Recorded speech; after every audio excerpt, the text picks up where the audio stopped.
Hi everyone, I'm Jacob Lackner, and today is Thursday, so that means it's time for another video here on Nietzsche History. So far on this channel, we have mostly focused on medieval religious history, and while that is where my scholarly research is focused, that isn't all I plan on talking about on this channel.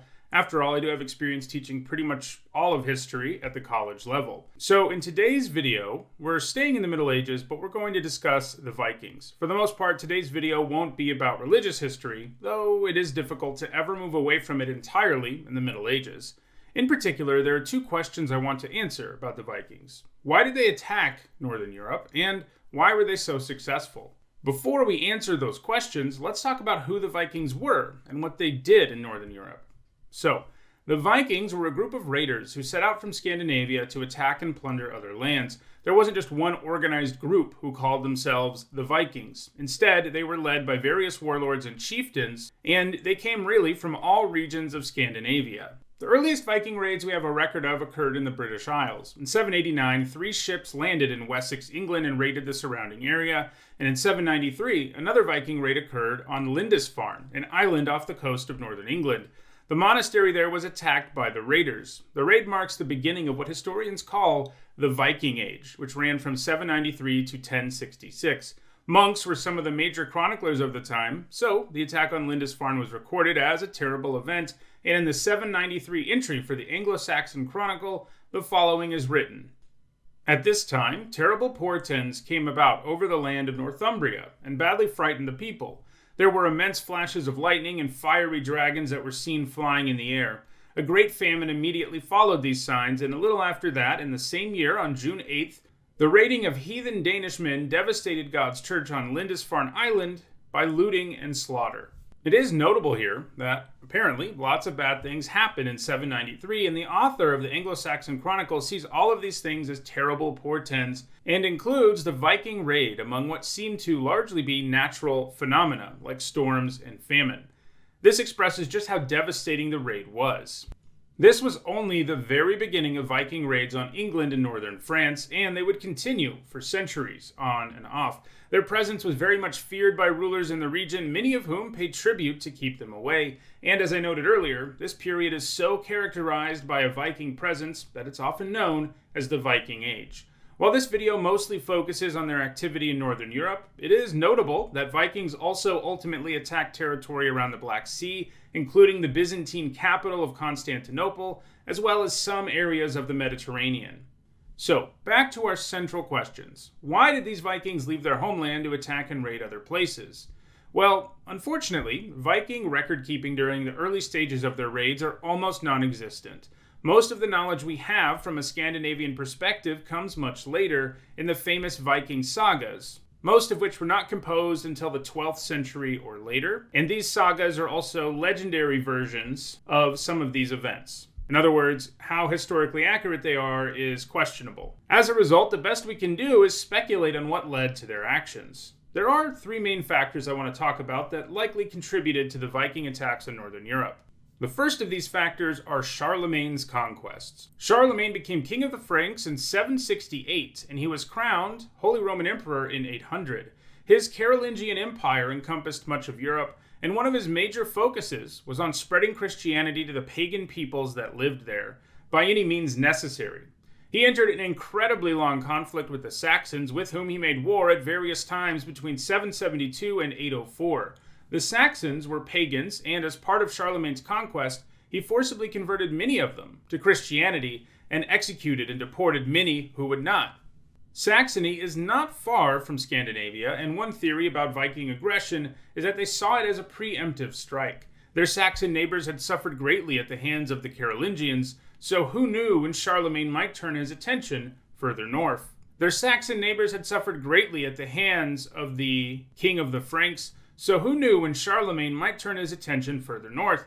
After all, it was a clearly stated goal of his to unify all of Europe under the cross. So, while I think this situation was a contributing factor to Viking raids, I do think it's problematic to think of this as really the primary reason these raids happen. The problems with this explanation are many. First, England was the first place that Vikings attacked, not Charlemagne's territory in the Carolingian Empire. And while the Vikings would eventually set their sights there, it didn't happen until the mid-9th century after Charlemagne was dead.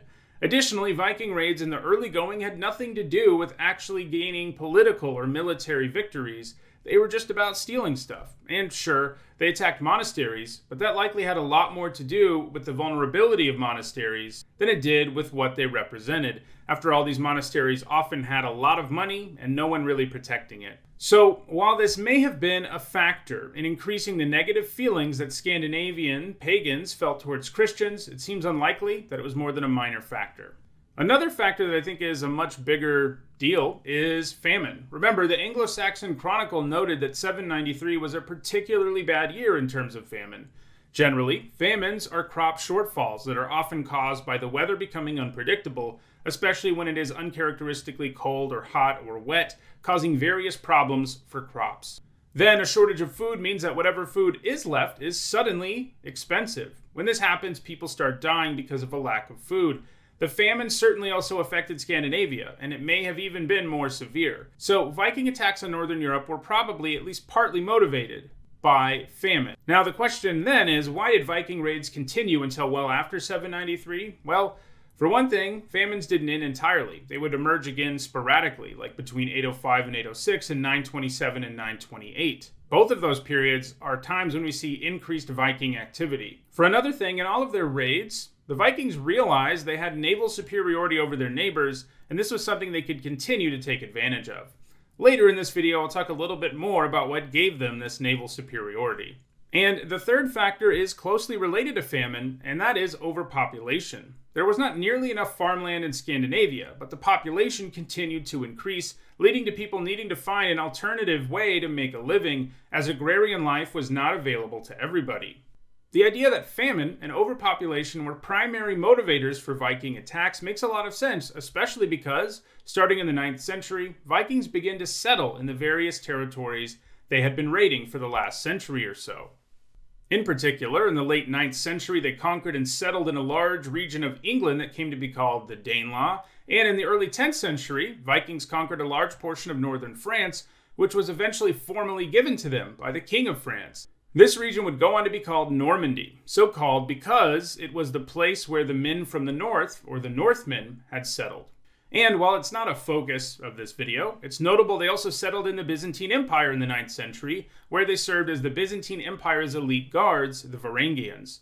So, based on these outcomes, it makes some sense that the early raids were an attempt for Scandinavian peoples to find a way to still make a life for themselves in Scandinavia, despite overpopulation. But once those kinds of raids proved to be only a short-term fix, they began to actually leverage their position as raiders and warriors into gaining actual land.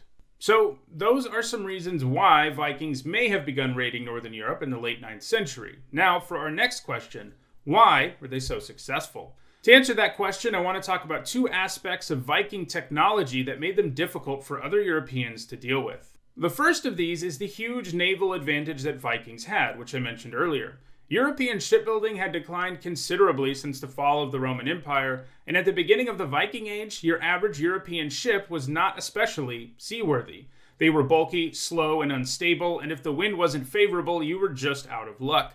You had to wait for the winds to change. Most Europeans were not especially good navigators either. Ships had to operate almost entirely what is called dead reckoning, which means that they had to be able to see land to figure out where they were going. And it was also important because if the ship capsized, which was unfortunately pretty likely, they would be able to swim for land. Meanwhile, Scandinavians in the 8th and 9th century had far more effective ships, the famous Viking longship.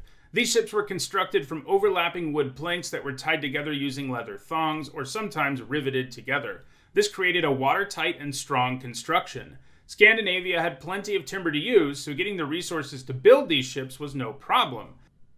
Additionally, instead of being entirely reliant on sails, Viking ships also had oars. This allowed their ships to move quickly in favorable winds, and it also allowed their ships to hold their course even if the wind wasn't favorable.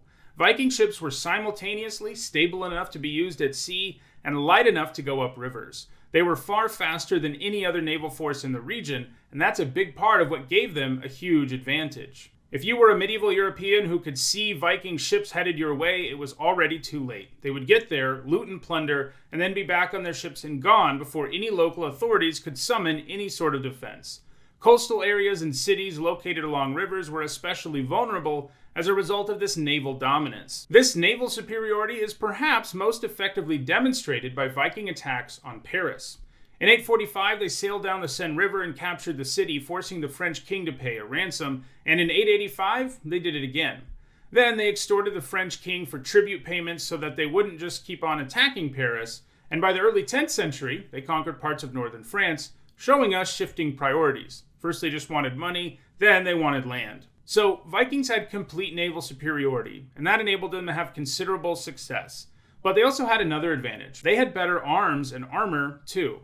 While in their early days of raiding Northern Europe, Vikings generally aimed to avoid pitched battles. Over time, as they became more interested in conquering and settling land, this led to battles occurring between Vikings and other Northern European rulers. Vikings often won these battles as a result of their superior arms and armor, and their naval superiority was also important here. So why were Scandinavian blacksmiths capable of making better arms and armor?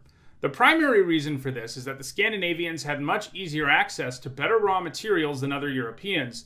The main reason for this is that Scandinavia had a lot of bogs. That might sound strange, but bogs were basically one-stop shops for a lot of the material you needed to produce strong iron weapons and armor. By the 8th century, Scandinavians had learned to harvest what is called bog iron. Generally, these are small iron deposits that form in bogs as a result of various chemical reactions occurring there. I don't want to go super deep on biochemistry here, partly because I'm not a biochemist, but the presence of iron-oxidizing bacteria in bogs makes the finished product more durable, and, especially important for Vikings who are often at sea, it made their weapons and armor more resistant to rust. The great thing about bog iron, too, is that it is a renewable resource of sorts. It isn't like you can go and harvest bog iron every year from the same bog, but you can every 25 years or so, and that's a big advantage. Knowing you will have more iron from the same resource allows for the creation of a larger quantity of weapons and armor, in addition to them being more durable. In addition to finding iron in these bogs, Scandinavian blacksmiths also utilized the peat moss from these bogs for their fires. This is another renewable resource that was crucial for Scandinavian blacksmiths. The hotter you could make a fire, the easier it became to create molten iron, which removes many of the impurities present in iron ore. There was also a Viking cultural practice that resulted in better arms and armor. They would often add the bones of ancestors to the furnace with the idea of adding some magical enchantment of sorts to the sword. From the perspective of the early medieval Scandinavians, this process worked as the swords that were produced with this method were superior. From our modern perspective, we know that this process added carbon to their bog iron, which created a sort of proto-steel. It wasn't quite steel, but it was closer to steel than the weapons and armor being produced by other Europeans, granting Viking arms and armor what seemed to be magically imbued durability and strength. So, technological and natural advantages helped make Vikings a problem for other Europeans. Their ships were faster and more flexible than anything anyone else was using in the region, and their weapons and armor were stronger and more durable. As the goals of Scandinavians shifted from raiding to settlement in the 9th century, they brought these technologies with them, and before long, everyone in Europe was building ships with the overlapping planks, and they were producing more effective arms and armor. Swords from this era are typically called Viking swords as a result, even though the center of their production actually shifted to the Rhineland. So, that's an overview of why Vikings began raiding Northern Europe and what gave them such an advantage as raiders and warriors. Next time, we're going to shift back to religious history in the Middle Ages, and we're going to return to the topic of the Crusades, and in particular, I'll be asking and answering the question, how did it make sense to medieval Christians to kill in the name of Jesus? That does it for this video, though. If you enjoyed it, please like it and share it so that it can be viewed by more people. If you want to stay aware of new videos as they come out, don't forget to subscribe and turn on notifications. And if you want to watch any of my other videos, you should see a playlist on your screen now. Thanks for watching.